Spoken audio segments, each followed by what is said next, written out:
3 de julho de 2024.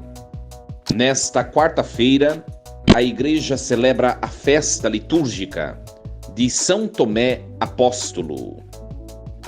Em nome do Pai, e do Filho, e do Espírito Santo.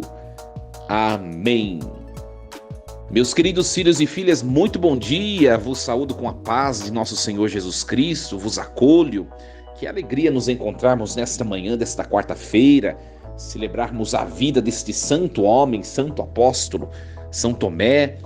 Também, meus queridos, ao ouvirmos a palavra do Senhor, a sua reflexão e pregação da igreja sobre esta palavra, nós, de maneira instante, estamos a consagrar o dia que nós iniciamos. É muito edificante espiritualmente e humanamente ouvirmos a palavra do Senhor pelas manhãs, e o nosso dia assim transcorre debaixo do poder do braço forte de Deus, nosso Senhor. Que o seu dia, meu querido, minha querida, seja um dia cheio de alegrias e de conquistas. Um dia abençoado em nome do Senhor. E hoje, como acabei de dizer, nós celebramos São Tomé. São Tomé, conforme os evangelhos sinóticos, ele é um dos 12 apóstolos. O seu nome, o nome Tomé, ele vem do aramaico, que significa gêmeo, né? A tradução do aramaico para o grego, ela faz obter o nome Dídimo. Então, Tomé veio do aramaico, Dídimo é do grego e significa gêmeo, né? Agora, esse significado, nos textos canônicos, nós não conseguimos obter o porquê, né, que Jesus ele ou empregou esse nome, ou de fato o porquê que Tomé tem esse nome, nós não sabemos. Provavelmente, ou certamente, como o próprio nome diz, ele tinha um irmão gêmeo, nós não sabemos, né? Pois bem, meus queridos, São Tomé, ele é apresentado no Evangelho de São João, a teologia joanina, como o homem duvidoso, o homem curioso, o homem, um ser humano que exige provas, um homem, é muito difícil dizer incrédulo, né? Apesar que o próprio Jesus o chama de incrédulo no texto de João, no evento da ressurreição. Mas Tomé era uma pessoa impetuosa, uma pessoa curiosa, ele tinha que ter provas, ele tinha que... enquanto não provassem o contrário, ele permanecia naquela ideia que ele levava, sabe, aquela pessoa firme nos seus ideais, né? De todos os acontecimentos que o Evangelho nos narra, né? Os Evangelhos nos narram, nos dá para que nós cheguemos à conclusão desse temperamento forte de Tomé, né? Tomé, aquele episódio em que Jesus, depois de ser perseguido lá em Betânia, Jesus vai para outro lugar e depois parece que Jesus tem que voltar para Betânia, né? No episódio da ressurreição de Lázaro. E Tomé diz assim: vamos lá então morrer com ele, né? Nós não sabemos se de fato ele mostrou coragem e disse: nós vamos junto com o mestre, ou se ele mostrou sarcasmo. Então vamos lá morrer, né? Já que o mestre quer ir lá, vamos lá morrer com ele. De qualquer maneira, de um modo ou de outro, Tomé é um homem, vamos dizer assim, rápido na resposta. Um homem rápido, um homem, vamos dizer assim, prático, que precisa de provas, né? Por isso que ele responde rápido. É um homem questionador, quando Jesus está fazendo um discurso lá no Evangelho de João, no capítulo 14, né? Eu vou voltar para o Pai, mas eu vou preparar um lugar para vós, e vós conheceis o caminho. Tomé enfrenta Jesus: mestre, mas nós não sabemos nem para onde vais, como nós podemos saber o caminho? Ou seja, é uma afronta a Jesus, se a gente for prestar bem atenção no texto, né? Então é uma pessoa que fala o que tem que falar, independentemente para quem seja, até o próprio Jesus. Jesus disse: Tomé, há tanto tempo estás comigo e não sabe qual é o caminho, eu sou o caminho, né? É claro que depois ele leva Ele leva uma bronca de Jesus: tanto tempo comigo e não sabe que eu sou o caminho, a verdade e a vida, né? No dia da ressurreição de Jesus também dá outra bronca nele, quando aparece ressuscitado: Tomé, não acreditastes porque não me vistes? Olha só, coloque a mão aqui na marca dos pregos, não seja incrédulo, mas fiel. Então, é um homem afrontador, curioso, impetuoso, e Deus o enfrenta na pessoa de Jesus Cristo. Então hoje pensamos a São Tomé, meus queridos, que nos ajude também a sermos um homem cheio de coragem, como ele foi, né? Nos ajude também a vencermos os nossos ímpetos, também as nossas incredulidades, como ele assim foi vencendo ao longo da sua vida, né? Quando ele vê Jesus ressuscitado, vê as marcas de Jesus, ele cai aos pés de Jesus e faz a profissão de fé mais bonita que tem no texto da Escritura: meu Senhor e meu Deus. Acredito que nesse gesto evangélico, ali Jesus começou a fazer uma obra de transformação temperamental naquele homem. E Tomé, ele foi se configurando ao coração do Senhor ressuscitado. Nós também, minha gente, temos tantos defeitos, temos também em nós tantas coisas que precisam se transformar em nós para que nós sejamos uma imagem melhor, mais reluzente de Cristo. Pensamos ao Senhor: Senhor, transforme também a nós, né? Se você é muito acanhado, se você é muito estático, se você é muito limitado em você mesmo, peça ao Senhor: Senhor, me dê um temperamento, desperte em mim um modo de ser, vamos dizer assim, de disponibilidade, que eu tenha iniciativa, que eu tenha disponibilidade, que eu tenha coragem, que eu vença a preguiça, que eu vença a acomodação. Se você já tem um traço de temperamento excessivamente transbordante, excessivamente explosivo, excessivamente impetuoso, peça ao Senhor: Senhor, me acalente, me torne mais sereno, me torne mais prudente, me torne mais comedido.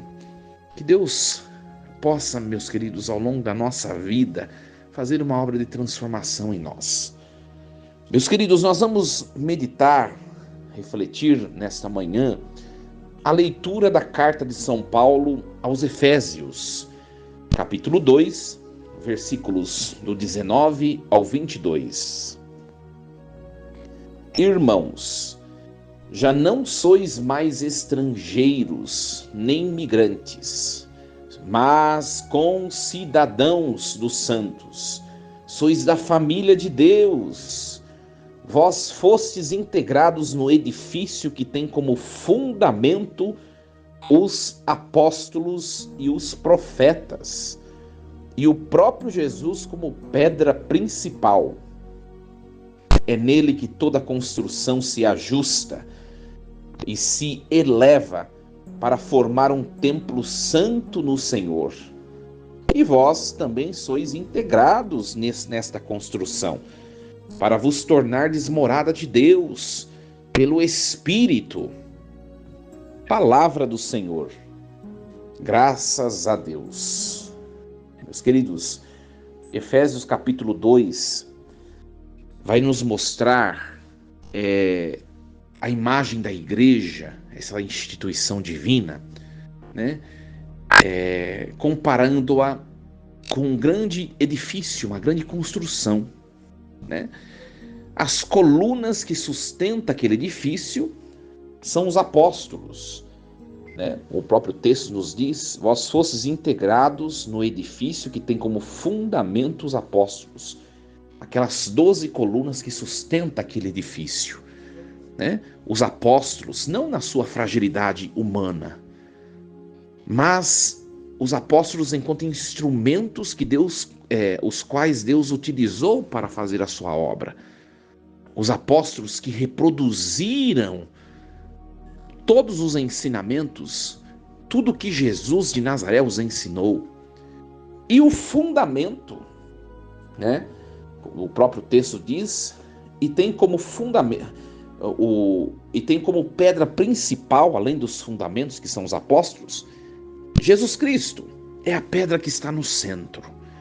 É muito bonito a gente imaginar uma construção, as colunas que seguram o teto, que seguram todo o edifício, serem os apóstolos, e Jesus ser a pedra principal que está a sustentar tudo que vem acima dela.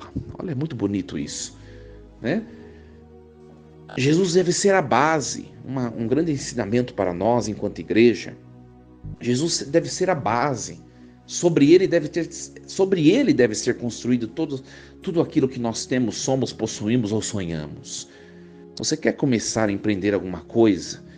Você tem vários objetivos na sua vida? Coloque tudo sobre Jesus. Deixa ele ser o sustento, aquilo que esteja te segurando por debaixo. Ninguém que realize uma construção, que construa algo sobre Jesus, ninguém cai. Nenhuma construção desaba se for construído sobre a pedra forte que é Jesus Cristo. Mas agora você não pode pôr qualquer alicerce. Não adianta o solo ser bom, a pedra ser boa, mas as vigas, as colunas serem frágeis, né? O que faz erguer o que somos deve ser a fé apostólica, né?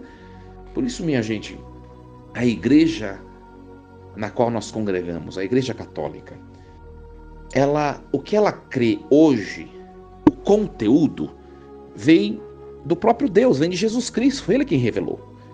Só que as colunas são aqueles que reproduziram para chegar até hoje, os apóstolos. Se você tem um conteúdo bom, mas você não tem um reprodutor, né, que seja fiel, o conteúdo vai se comprometer, não é verdade? Por isso que a nossa igreja é a única igreja apostólica, deveras. Por quê? Porque o conteúdo, a rocha, a pedra que veio de Jesus foi transmitido de maneira segura pelo depósito da fé, né? O que a igreja crê hoje, o que nós cremos, o que você crê, o que eu creio, não veio de invenção humana. Tudo veio de mais de 2000 anos. Tudo que cremos foi ensinado lá há mais de 2000 anos pela pregação dos apóstolos. Isso é motivo de nós amarmos a nossa igreja, né? Meus queridos, esses apóstolos, São Tomé, por exemplo, viveu com Jesus, toda essa convivência que nós vemos nos evangelhos, mas depois que Jesus subiu aos céus, depois do Pentecostes, Tomé ele saiu pelo mundo para pregar o que ele aprendeu, o que ele experimentou de Jesus. E ele foi para as Índias, para o território das Índias, pelo menos nos diz a tradição, né? Território da Pérsia e da Índia, que era... isso vem de uma tradição. E lá Tomé vai derramar o seu sangue, né? Alguns dizem que ele morreu transpassado por lanças que foram empunhadas por hindus. Então, ele foi pregar o evangelho nas Índias e lá ele foi assassinado, foi martirizado. Meus queridos, os apóstolos não derramaram o seu sangue à toa. Eles derramaram o seu sangue para que a verdade, uma mensagem carregada da verdade de Deus, pudesse permanecer viva entre nós. E de fato permaneceu. Hoje muita gente quer mudar a igreja, mudar o evangelho, mudar a verdade, mudar os conteúdos que nós reproduzimos desde a era apostólica. Não vai mudar. Não vai, né? A gente pode, eu disse na minha homilia de domingo, que nós celebrávamos São Pedro e São Paulo, nós podemos mudar o nosso jeito de pregar, nós podemos mudar as coisas estéticas, nós podemos mudar a parte estética do nosso culto, nós podemos mudar, enfim, tantas coisas, mas o conteúdo, que é essa pedra principal, que é Jesus Cristo, esse conteúdo ninguém mexe. Ninguém mexe. Por quê? Porque é Jesus Cristo, é a verdade, é o que Deus falou. Jesus é a palavra do Pai, é o conteúdo que o Pai revelou. Ninguém mexe, ninguém mexe. Minha gente, e os apóstolos, que são os fundamentos, o que sustenta o edifício em pé, eles são fiéis reprodutores. Você quer ser também fundamento de Deus no edifício que Deus assim construiu por meio de você? Mantenha-se fiel aos ideais, à verdade. Mantenha-se fiel à vontade de Deus. Esse é o segredo. Você quer que um edifício permaneça, erigido e jamais se destrua? Qual edifício? Seu casamento, sua casa, seu trabalho, sua família, os seus negócios. Você quer mantê-los em pé, em Deus? Coloque como pedra principal Jesus Cristo. Vida de oração, consagração a Jesus, as decisões que sejam moralmente retas, sadias e debaixo da vontade de Deus. Então, faça tudo em Deus, por Deus e com Deus, que você vai manter erigida a sua construção até o fim da sua vida. Agora, minha gente, todo edifício que é erguido e não tem embaixo dele a pedra Jesus Cristo, ou todo edifício que é erguido e não tem colunas sólidas, que é o retrato da bravura e da fortaleza apostólica, cai fácil. Cai fácil. Se a gente olhar, só olhar nosso seio familiar, não sei como que é você que está me escutando, como está a sua família hoje, mas a gente vê alguns testemunhos e eu fico só observando, e tem algumas famílias que eu acho tão bonito, aquela família, sabe, estruturada, aquele edifício familiar sólido, forte. A gente vê no relacionamento entre as pessoas, entre os membros familiares. Eu fico observando as famílias, o relacionamento, o modo de se tratar, o modo de conduzir as coisas, os negócios, o modo de viver a individualidade de cada um, os projetos e os sonhos de cada um no todo. Como é bonito ver um edifício familiar erigido em pé, forte, vigoroso, suntuoso. Mas para isso precisa ter Deus lá como pedra principal, Às vezes as coisas não dão certo, minha gente. Às vezes muitas coisas desabam em nossas vidas porque nós não fazemos em Deus, porque nós não fazemos como devíamos fazer, nós não construímos corretamente.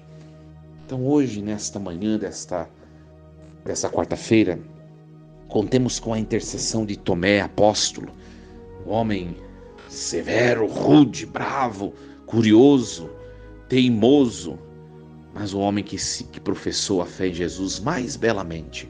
Ele se deixou moldar por Jesus.